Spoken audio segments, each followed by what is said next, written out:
Dahil sa pag-angat ng credit rating ng Pilipinas, inaasahang patuloy raw na lalago ang ating ekonomiya.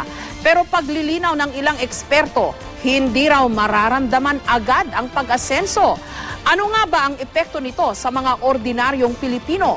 Live mula sa Quezon City, may report si Dano Tingkungko. Dano?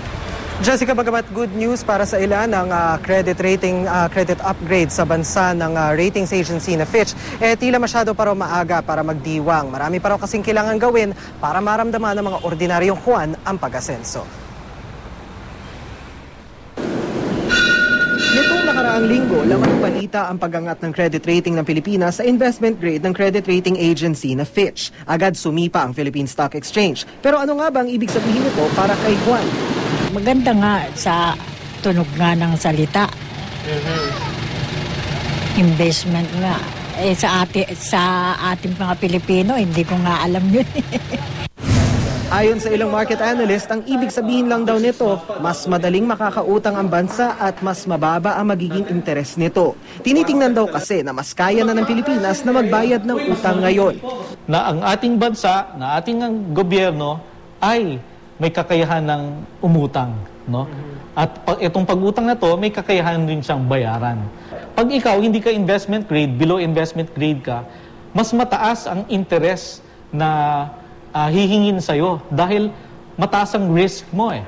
Pero paglilinaw na isang financial at stock market analyst, hindi porket na-upgrade tayo, agad-agad nang mararamdaman ang pag-asenso.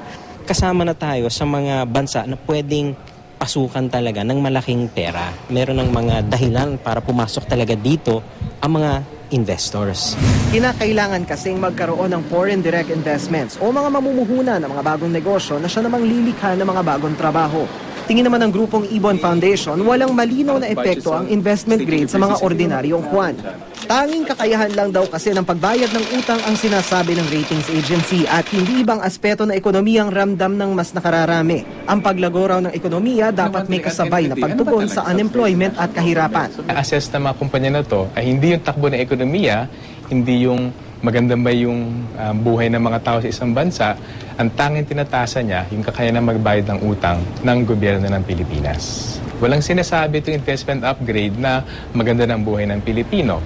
Walang sinasabing investment upgrade na nabawasan ng bilang ng walang trabaho sa bansa. Walang sinasabing investment upgrade na mas darating na panahon, makaasa yung mga Pilipino na tataas ang kanilang kita at ang inuuwi sa bahay ng mga nagtatrabaho. Posible rin daw na mabawi pa ang investment grade status ng Pilipinas depende sa kahihinatnan ng mga pulisya ng ating gobyerno sa iba't ibang issue gaya ng unemployment, infrastructure at iba pa. We have to give people a reason to come here. Until we provide them with good roads, until we provide them with transparent legislation, until we provide them with affordable power, wala pa rin mangyayari dyan. Mahalaga rin daw na maayos sa mga sangkap sa pagnenegosyo sa Pilipinas na siyang tunay na hahatak sa mga mamumuhunan. Ang dami pa natin kailangan habulin sa infrastructure. Kailangan pamurahin pa rin natin ang cost ng kuryente, no? Pag hindi naayos ng gobyerno yan, then hindi natin ma-achieve yung so-called economic prosperity na gusto sana natin. Jessica, bukod sa pagpapatuloy ng existing at pag-introduce ng mga bagong fiscal policy reform ng gobyerno na nauna nang sinusog ng mga nakausap nating analyst, ay sinabi rin sa atin ng Ibon Foundation na magandang pagkakataon daw ang credit upgrade para mag-focus ang gobyerno sa pagpapaunlad ng mga lokal na industriya at agrikultura para hindi na natin kailanganin pa ng banyagang pamumuhunan para magkaroon ng trabaho sa bansa. Jessica. Dano, tama nga na nililinaw kung ano ba itong credit upgrade na ito kasi kailan i-manage din ang expectations ng tao, no? Kasi baka sabihin, ay, naku, talagang pero wala naman palang direct na effect yan sa investments that will give us jobs, di ba? Parang, kumbaga, it's all image yan, perception. Parang bumango kasi tayo, kaya mas pauutangin tayo ng mga bangko kung kinakailangan.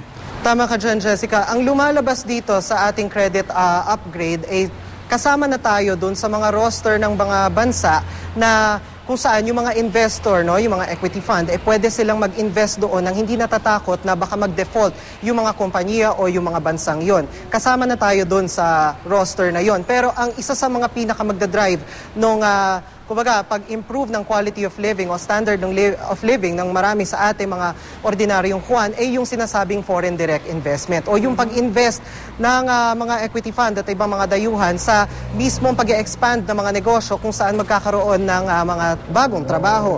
At hanggang sa nasabi nga sa atin, no, ng mga market analysts na nakausap natin, na isa sa mga pinaka-importante na kailangan gawin ng gobyerno ngayon ay gawin na mas madali, no, yung pagnenegosyo dito sa bansa. Pag-ayos sa infrastructure, pag-ayos sa telecommunications, gawing mas mura yung mga cost of input tulad ng kuryente at tubig para mas mahikayat pa yung mga investors na mamuhunan at magnegosyo dito sa Pilipinas. Jessica. Bagamat tama na bagamat positibo naman at medyo understandable na pinangalandakan kaagad yan ng gobyerno bago mag-Semana Santa, no? Dapat hindi pa rin mawala yung focus na ang kailangan investments plus jobs, di ba? Tama ka dyan, Jessica. Isa nga yun sa inaabangan natin. Sabi sa atin ng mga market analysts, no, this is step 1. Nagsisimula pa lang tayo na establish natin in a way doon sa mga, halimbawa sa mga credit rating agency, no? Kasi yung ibang mga credit rating agency, binibigyan na tayo ng positive outlook na kaya na natin, no, na magbayad ng utang or mag-comply sa ating mga financial obligations. Pero first step pa lang ito. Marami pa tayong kailangan gawin, marami pa tayong kailangan ayusin sa ating mga proseso para mas mahikayat ang mga investor na magnegosyo dito sa atin. Jessica. Maraming salamat, Dano Tingkungko.